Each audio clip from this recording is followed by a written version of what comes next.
अनंत कोटि ब्रह्मांड नायक राजाधिराज योगीराज सच्चिदानंद सद्गुरु भक्त प्रतिपालक भक्तवत्सल शेगांव निवासी संत श्री गजानन महाराज की जय। श्री दासगणु महाराज श्री गजानन विजय ग्रंथ अध्याय 14 में इस प्रकार वर्णन किया है। मेकर तालुका में बंडू तात्या नाम का महाराज का एक भक्त था। वह बड़ा सदाचार संपन्न था, हमेशा सेवा भाव में रहता था। अपने घर में जो भी आया उसकी अच्छी तरह से सरबराही करता था, किसी भी मेहमान की नवाजी में कुछ कमी नहीं छोड़ता। ऐसे करते करते उसके पास का जो भी जमा था वो पूरा ख़त्म होने लगा। तब सब घर तक गिरवी रखने की नौबत आ गई थी।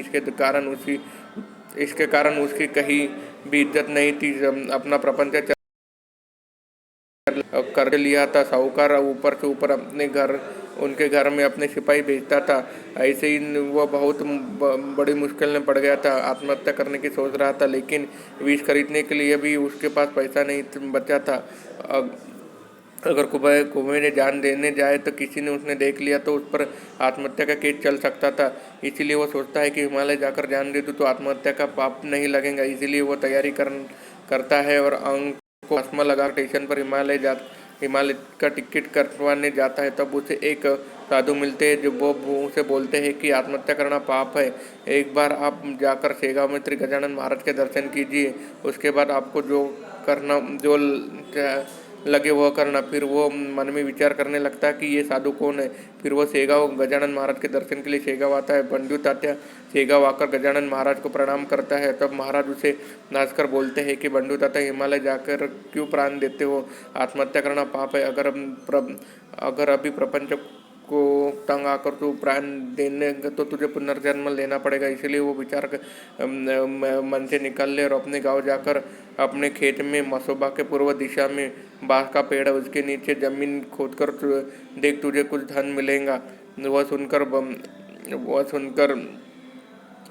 बंडू तात्या को अति आनंदित होता है और अपने खेत में मसोबा के पूर्व दिशा में बांस का पेड़ के नीचे जमीन खोदता है तो 3 फुट नीचे उससे एक तांबे का बर्तन मिलता है। उसमें कुछ सोने के सिक्के होते हैं। वह देखकर बंडू तात्या आनंदित होता है और वहीं पर श्री गजानन महाराज का जय जयकार करने लगता है।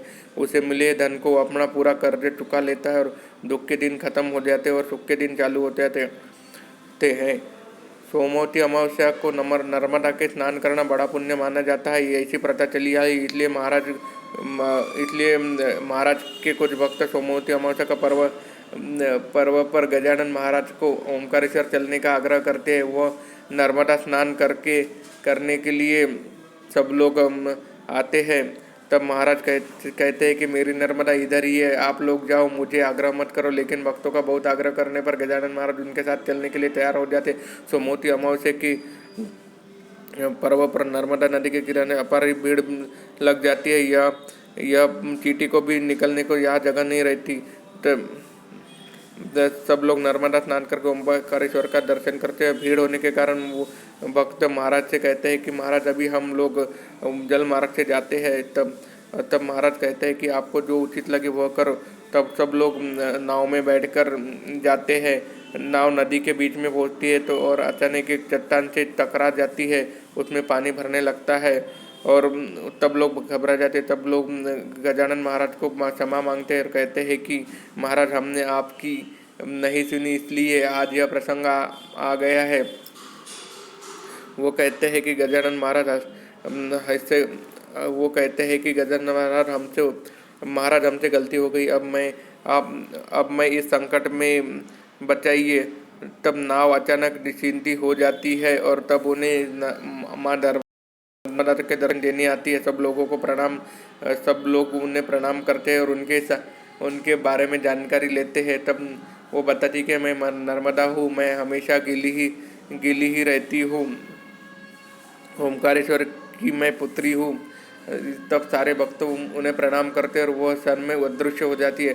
भक्त महाराज के पूछते हैं कि महाराज, यह कौन थी? तब सब उन्हें बताते हैं कि ये वही माता नर्मदा है। सब लोग नर्मदा की जय जयकार करने लगते हैं। सदाशिव रंगनाथ वानवड़े नाम के महाराज के भक्त एक बार महाराज को मिलने आते। तब गजानन महाराज भोजन कर रहे थे। उन्हें देखकर महाराज अपने भक्तों से कहते हैं कि वानवड़ी दिख रहा हो तो वह माधवनाथ के शिष्य है जो अभी शेवगांव से खाना खाकर गए, लेकिन पान का बीड़ा लेना भूल गए। माधवनाथ का वास चित्रकूट में है, जिनके वहाँ अनेक भक्त है। उनमें से सदाशिव एक है जो मुझे मिलना है। यह अच्छा हुआ। उनके हाथ माधवनाथ के लिए पान का बीड़ा भिजवा दो। सदाशिव वहाँ से खाना खाकर निकलने लगता है, तब पान का बीड़ा लेकर जाता है तो अपने गुरु माधवनाथ से पूछता है कि क्या आप सेगांव गए थे? तब माधवनाथ बोलते हैं, हाँ गया था, लेकिन पान का बीड़ा लेना भूल गया। कहते, क्या तुमने उसे लाए? तब सदाशिव माधवनाथ को वो पान का बीड़ा खलबत्ता में कूट कर दे देता है। जय गजानन अनंत कोटि ब्रह्मांड नायक राजाधिराज योगीराज सच्चिदानंद सद्गुरु भक्त प्रतिपालक भक्तवत्सल सेगांव निवास संत श्री गजानन महाराज की जय।